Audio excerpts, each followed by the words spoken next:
So students, let us start the next topic of our first chapter, that is screw gauge.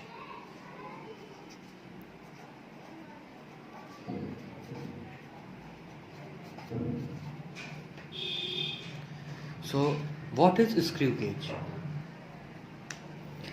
So it is an instrument used for measuring the dimensions of a very small magnitude like the diameter of thin wire or thickness of paper etc.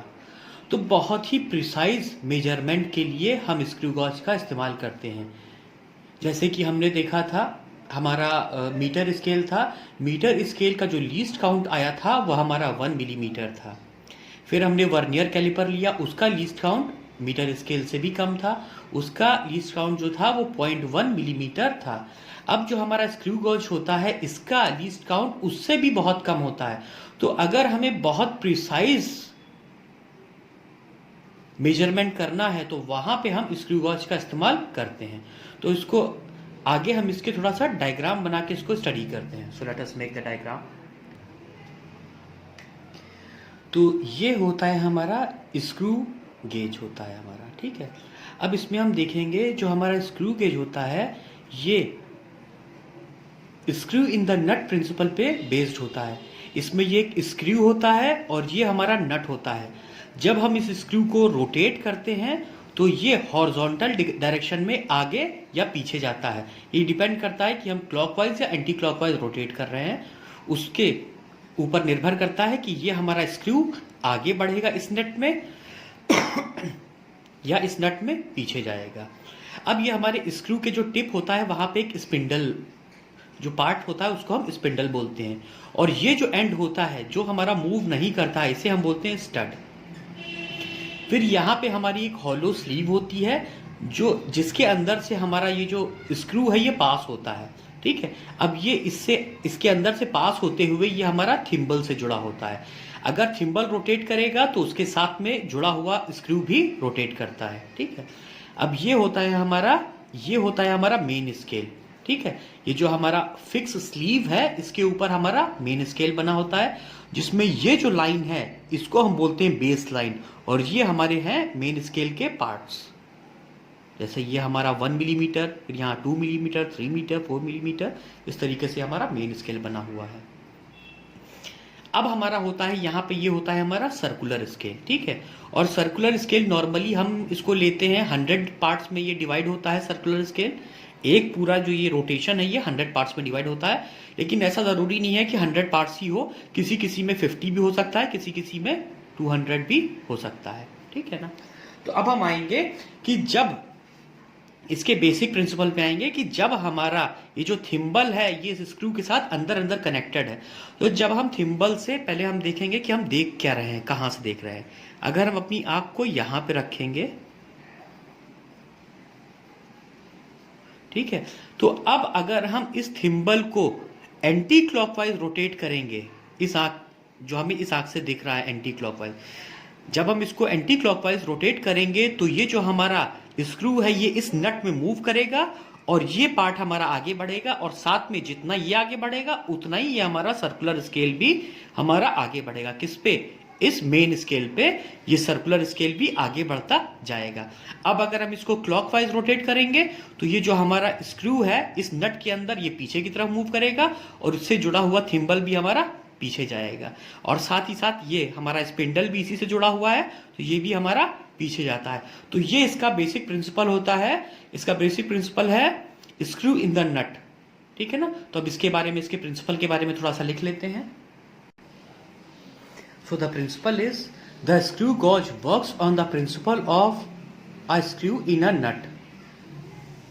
So when the screw rotates, the tip of the screw moves through a distance. ठीक है, तो जब हमारा ये screw हमारा इस नट में rotate करता है तो हमारा स्क्रू क्या है? आगे बढ़ता है, और इसके साथ लगा हुआ स्पिंडल भी हमारा आगे बढ़ता है, ठीक है। अब हम यहाँ पे देखेंगे कि पिच क्या होती है, ठीक है ना। तो अब हम पिच के बारे में जानेंगे, पिच क्या होती है। तो जब हमारा थिम्बल या स्क्रू थिम्बल के साथ ही हमारा स्क्रू जुड़ा हुआ है।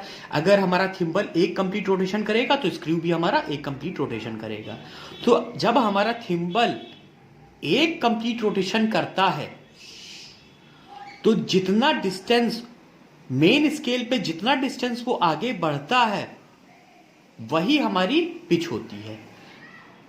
ठीक है, एक रोटेशन कंप्लीट करने में ये सर्कुलर स्केल जितना हमारा मेन स्केल पे आगे बढ़ेगा वही हमारी क्या होगी, पिच होएगी। ठीक है, तो इसको लिखते हैं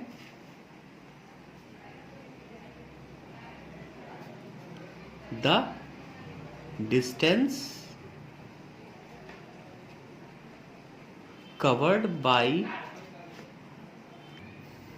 the distance covered by circular scale on main scale in one complete rotation is called pitch। तो ये हमारी पिच होती है। तो कहने का मतलब ये है कि जब हमारा सर्कुलर स्केल एक रोटेशन करता है तो हॉरिजॉन्टल स्केल पे वो कितनी लेंथ कवर करता है, पिच के बराबर, PITCH, पिच के बराबर डिस्टेंस वो कवर करता है।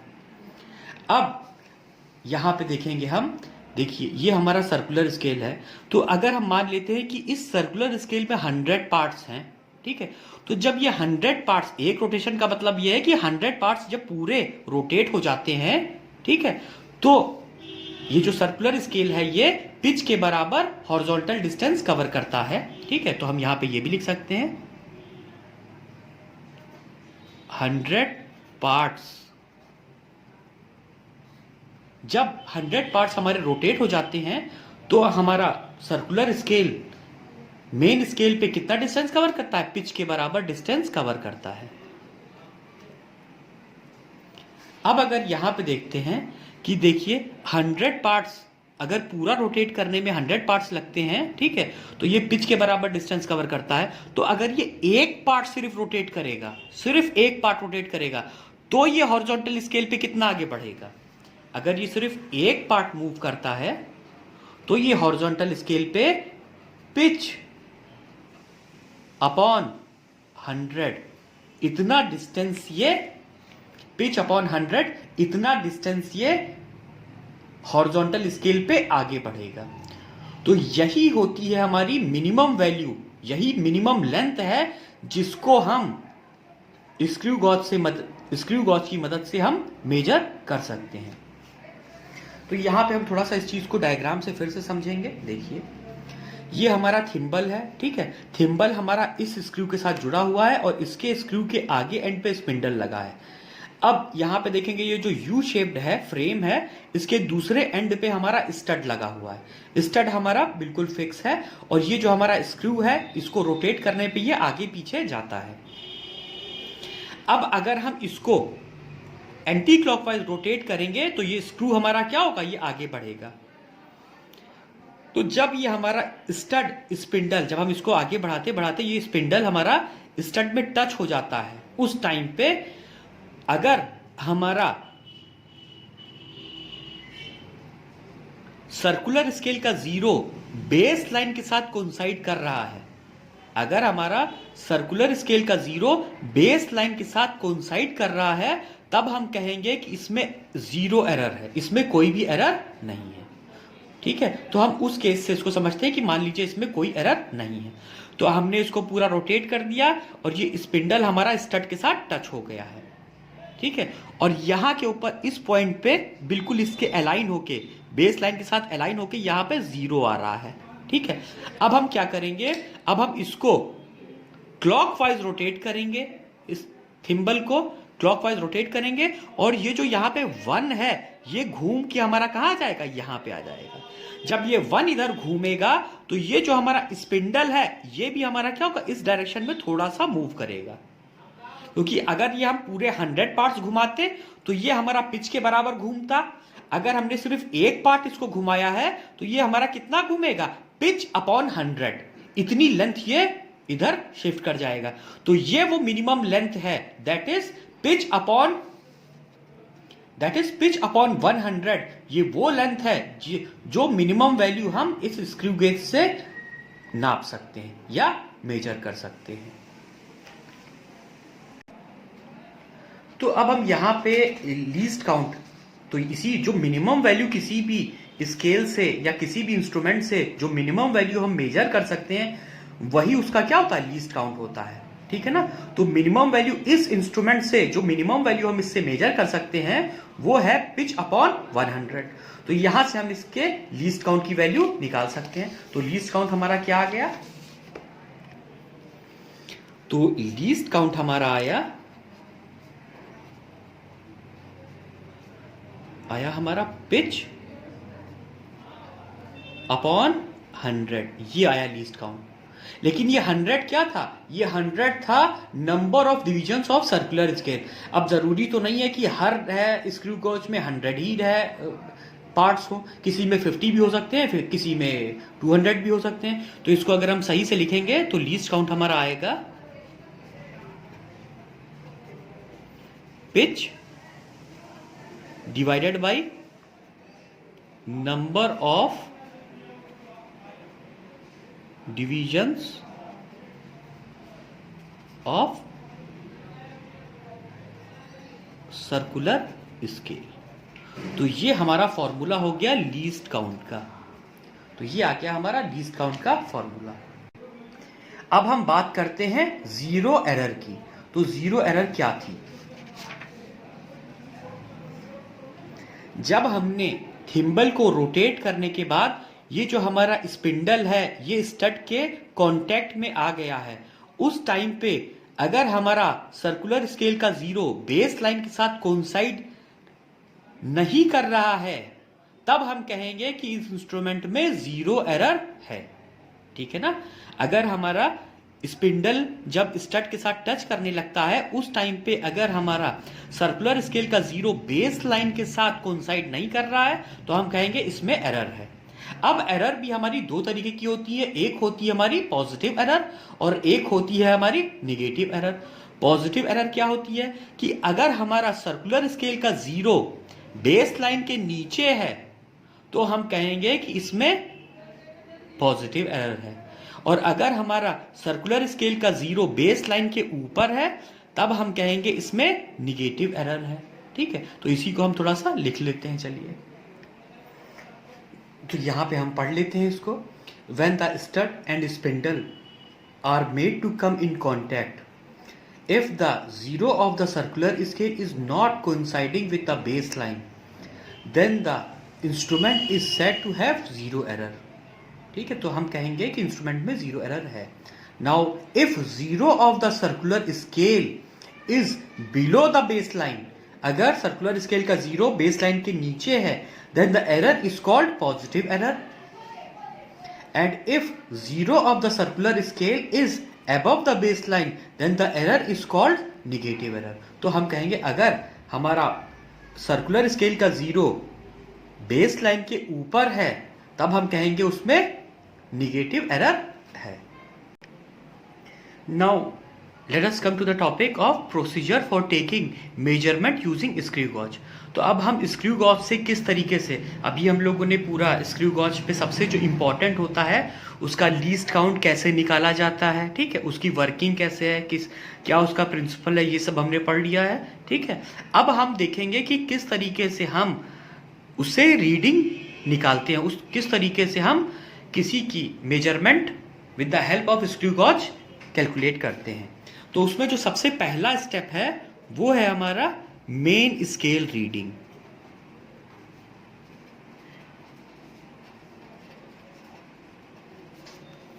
That is MSR। Main scale reading सबसे पहले होती है। ठीक है। अब मेन स्केल रीडिंग हम कैसे लेते हैं इसको भी समझ लीजिए। मेन स्केल रीडिंग कैसे होती है कि मान लो कि हमारा स्पिंडल, इनिशियली स्पिंडल हमारा स्टड दोनों कांटेक्ट में है। ठीक है। फिर अब हमें किसी चीज का मेजरमेंट करना है तो हम इसको क्या करते हैं, थिम्बल को हम क्लॉकवाइज रोटेट करेंगे जिसकी वजह से ये जो हमारा स्पिंडल है ये पीछे जाएगा और इसके बीच में जो भी चीज हमें मेजर करनी है उसको हम यहाँ पे पुट कर देते हैं। ठीक है। अब हम देखेंगे कि जो मेन स्केल के कितने पार्ट्स, ठीक है ना, कितने पार्ट्स इस सर्कुलर स्केल के बाहर आ गए हैं। ठीक है ना। तो जितने पार्ट्स हमारे टोटली बाहर आ गए हैं वही हमारी क्या हो जाएगी, मेन स्केल रीडिंग हो जाएगी। जैसे कि ये 0 है, 1 2 3 4, जैसे यहाँ पे 4 पार्ट बाहर आ गए हैं तो इसका मतलब मेन स्केल रीडिंग हमारी 4। अब देखो हर पार्ट, क्योंकि ये मेन स्केल होता तो हमारा मीटर ही स्केल है, तो हर पार्ट हमारा 1 मिलीमीटर के बराबर होता है। तो अगर हम यहाँ पे देखते हैं 1 2 3 4, 4 पार्ट है तो इसका मतलब ये 4 मिलीमीटर के बराबर होगा। तो इस केस में जो हमारी रीडिंग आएगी मेन स्केल रीडिंग, वो हमारी 4 मिलीमीटर आ जाएगी। तो अब हम आ जाते हैं सेकेंड स्टेप पे।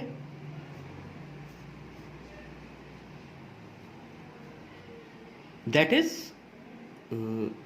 Circular scale reading.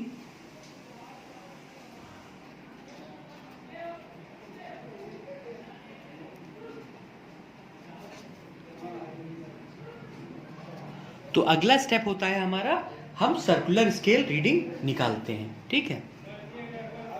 अब फिर हम निकालते हैं, ये तो हमारा जो थर्ड स्टेप है ये तो हमारा सबसे पहला होना चाहिए था, मैं मिस कर गया हूं। जो सबसे पहला स्टेप होता है, हालांकि ये सबसे पहले आएगा, ये यहाँ पे आएगा सबसे ऊपर। तो जो सबसे पहला स्टेप होता है वो हमारा लीस्ट काउंट कैलकुलेट करना।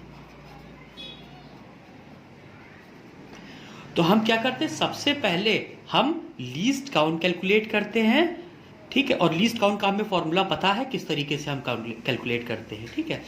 Pitch divided by number of divisions of the circular scale. तो सबसे पहले हम लीस्ट काउंट निकालेंगे, फिर हम मेन स्केल रीडिंग निकालेंगे, फिर हम सर्कुलर स्केल रीडिंग निकालेंगे, और फिर हम क्या करेंगे, हम मेन रीडिंग निकाल देंगे। तो मेन रीडिंग हमारी कैसे आएगी, हम मेन स्केल रीडिंग निकालेंगे, फिर उसमें हम ऐड करेंगे सर्कुलर स्केल रीडिंग को, लेकिन इसको हमें मल्टीप्लाई करना पड़ेगा किससे, लीस्ट काउंट से, ठीक है। तो हम सर्कुलर स्केल रीडिंग में लीस्ट काउंट को मल्टीप्लाई करने के बाद हम मेन स्केल में ऐड कर देंगे, और हमें फाइनल डायमेंशंस, जिस भी इंस्ट्रूमेंट की हम मेजर कर रहे हैं उसकी हमें फाइनल डायमेंशंस मिल जाएगी, ठीक है। बाकी जो हमारा जो हमारे जीरो एरर है, तो वो अगर होगी, मान लेते हैं अगर इसमें पॉजिटिव जीरो एरर है तो हम यहां पे क्या करेंगे, उसमें से हम माइनस, जो भी हमारी पॉजिटिव जीरो एरर पॉजिटिव होती है तो यहां से हम उसको माइनस कर देंगे, और निगेटिव जीरो एरर निगेटिव होती है तो उसको भी हम माइनस करेंगे। तो यहां पे जब हम माइनस पुट करेंगे तो माइनस माइनस प्लस हो जाएगा। तो निगेटिव जीरो एरर जो होती है वो एक्चुअली में ऐड होती है, और पॉजिटिव जीरो एरर सब्ट्रैक्ट होती है। जिस चीज को जब हम इसके न्यूमेरिकल्स करेंगे तो वहां पे हम एरर की बात करेंगे। अभी हम सिर्फ जो हमारा बेसिक प्रोसीजर है, किस तरीके से हमारा स्क्रू गॉज वर्क करता है और किस तरीके से हम रीडिंग नोट करते हैं, ठीक है, तो वो प्रोसेस यहाँ पे एक्सप्लेन हो गया है, ठीक है। तो यहाँ पे हमारा स्क्रू गॉज कंप्लीट होता है। Now our next topic is significant figures. So let us study significant figures.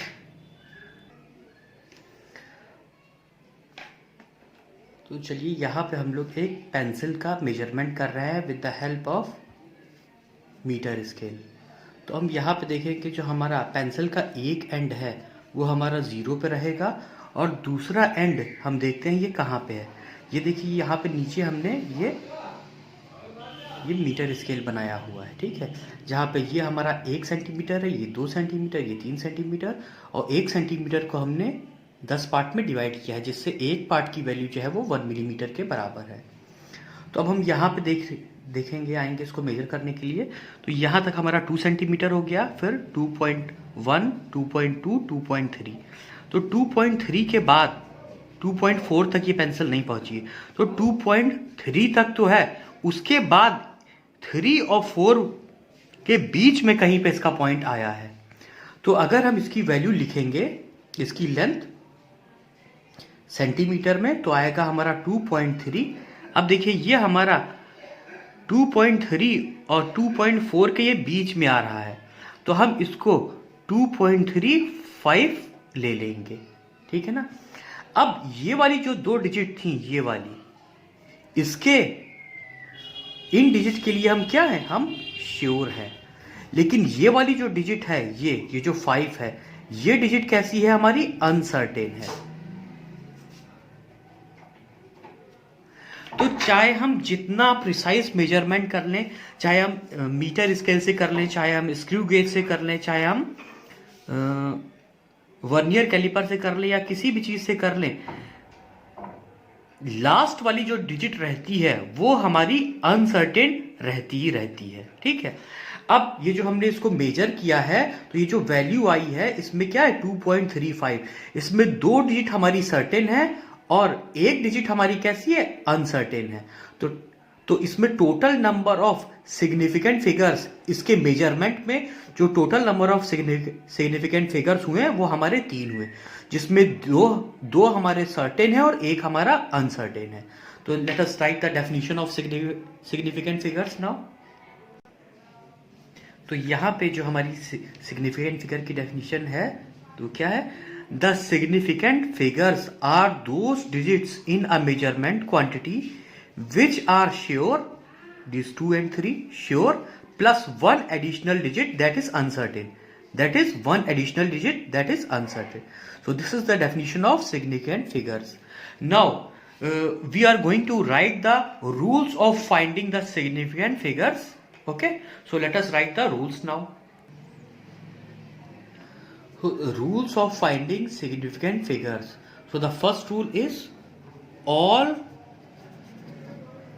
non-zero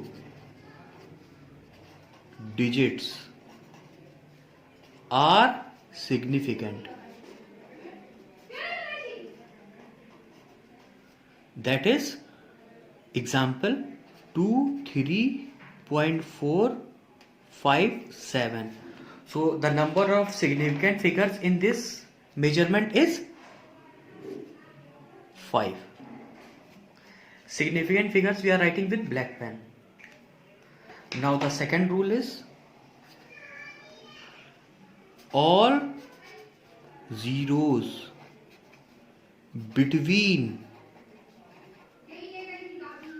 non-zero digits are, all zeros between non-zero digits are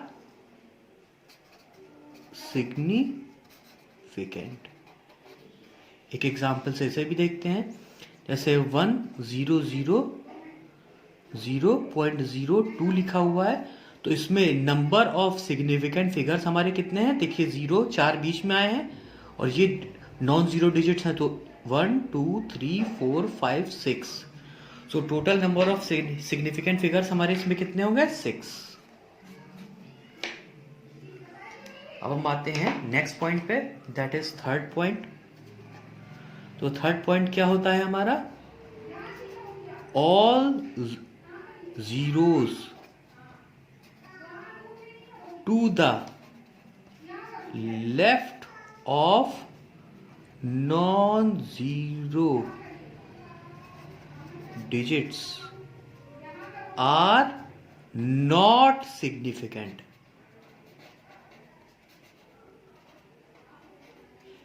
जैसे हम एग्जाम्पल से इसको भी देखते हैं, जैसे हमारा यहाँ पे लिखा है 0052, तो इसमें हमारे सिग्निफिकेंट फिगर्स हमारे कितने हैं, 2। या फिर एक और एग्जाम्पल लेते हैं हमारा, जैसे 0.0371, तो इसमें हमारे सिग्निफिकेंट फिगर्स कितने हैं, 1 2 3। तो यहाँ पे जितने भी हमारे लेफ्ट में 0 होते हैं उनको हम सिग्निफिकेंट फिगर्स में काउंट नहीं करते हैं। Now the next point,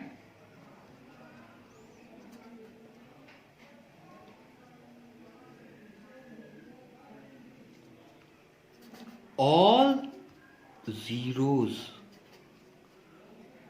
to the right of non-zero digit are not significant if the number does not have a decimal point। ठीक है ना। अगर देखिए हमारे नंबर में कोई डेसिमल पॉइंट नहीं है, ठीक है, तो फिर उस केस में जितने भी हमारे जीरो होंगे, किसी भी नॉन जीरो डिजिट के राइट में जितने भी जीरो होंगे सब हमारे नॉन सिग्निफिकेंट कहलाएंगे। जैसे कि हम एक नंबर लिखते हैं 127000, तो इसमें जो हमारी सिग्निफिकेंट फिगर्स होंगे वो हमारे कितने होंगे, 3 होंगे। हम यहाँ पे जीरो को इंक्लूड नहीं करेंगे, ठीक है ना। तो अगर all zeros to the right of a non-zero digit are not significant if the number does not have a decimal point। अगर नंबर में डेसिमल पॉइंट नहीं है तब हम राइट साइड वाले जीरो को सिग्निफिकेंट फिगर्स में काउंट नहीं करेंगे। लेकिन अगर डेसिमल है तो हम देखिए, तो हमारा क्या रूल है, all zeros to the right of non-zero digit are significant if the number has a decimal point. तो जैसे चौथा वाला पॉइंट क्या था कि अगर डेसिमल नहीं है तो जितने भी हमारे राइट साइड में जीरोस होंगे कोई भी जीरो हमारा सिग्निफिकेंट नहीं होगा। लेकिन अगर डेसिमल है तो डेसिमल के बाद जितने भी जीरो होंगे हमारे राइट में वो सारे के सारे नंबर्स हमारे सिग्निफिकेंट फिगर्स में आएंगे। जैसे हम एक एग्जांपल देखते हैं, जैसे 127.3 और यहाँ पे 2 जीरो लगे हुए हैं। तो अब ये डेसिमल के बाद ये 2 जीरो हैं तो ये हमारे सिग्निफिकेंट फिगर में हमारे काउंट होंगे। तो यहाँ पे हमारे नंबर ऑफ सिग्निफिकेंट फिगर्स हमारे कितने हो जाएंगे, 1 2 3 4 5 6। So that is the end of significant figures and that is the end of chapter 1. Now we will do numericals as whatever you demand in numericals I will upload their videos, but the theory part of the chapter is finished.